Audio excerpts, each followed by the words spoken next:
प्रेरणास्पद कथा YouTube channel पर मैं धनंजय जैन आप सभी का हार्दिक अभिवादन करता हूँ। दोस्तों, एक साधु था।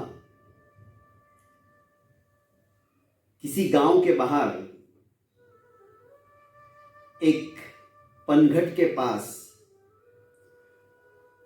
ठंडा शीतल जल पिया और वहीं पर एक अच्छा सा पत्थर उठाया और एक पेड़ के नीचे उस पत्थर को अपना सिराना बनाकर, तकिया बनाकर सो गया। पनघट पर पनिहारी आती थी, पानी भरती थी, आपस में गपशप करती थी। एक पनिहारी ने कहा कि देखो,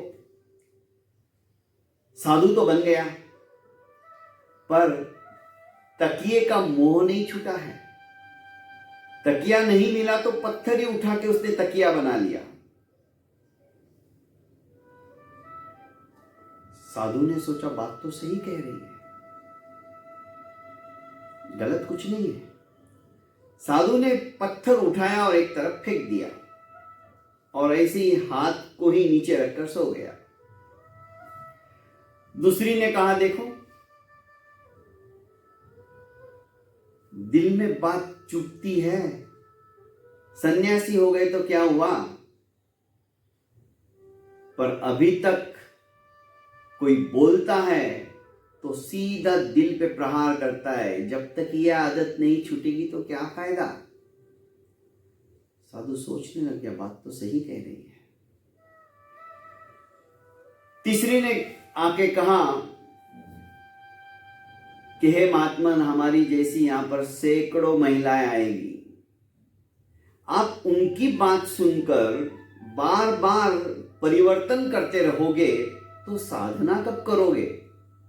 जिस उद्देश्य से आपने अपने लक्ष्य को प्राप्त करने के लिए संन्यास जीवन अंगीकार किया, वह उद्देश्य आपका कब पूरा होगा।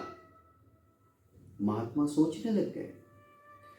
चौथी ने आकर बहुत ही अजीब बात कह डाली। उसने कहा, महाराज, तुमने सब कुछ छोड़ दिया पर अपने मन को, अपने चित्त को केंद्रित नहीं किया। दुनिया है, अच्छा भी कहेगी, बुरा भी कहेगी। आप किसी का सुनते क्यों हो? आप अपने मन की सुनो, क्योंकि ये दुनिया है।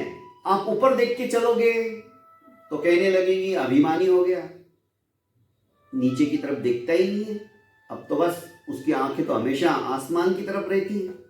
नीचे देखोगे तो बोलेगी कि नजरें मिलाने लायक ही नहीं है, हमारे आंखों में आंखें डाल के बात ही नहीं कर सकता है। इधर उधर देखोगे तो कहेगी कितना चंचल है, अपने आप की इंद्रियों को वश में ही नहीं कर सकता है। ये दुनिया है, आपको हर बात के ऊपर रोकेगी, टोकेगी, अपना अभिमत अभिव्यक्त करेगी।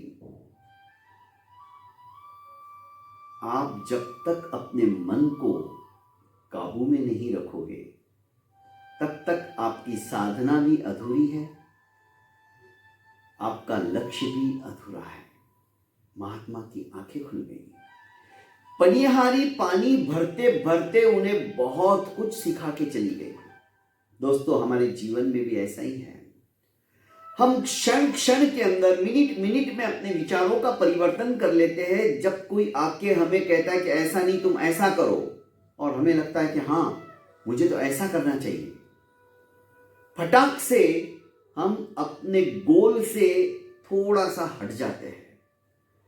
आपको यदि अपने गोल को पाना है, आपको यदि अपने लक्ष्य को प्राप्त करना है, तो दोस्तों, इधर उधर की किसी की नहीं सुन के आप अपने लक्ष्य पर ध्यान और मन केंद्रित कीजिए। रास्ता तो आपको स्वयं को मिल जाएगा। दूसरा रास्ता बताया और उसके बताए हुए रास्ते के ऊपर उनके पद चिन्हों का अनुसरण करके यदि हम चलेंगे तो जिंदगी में कभी भी सफल नहीं होंगे।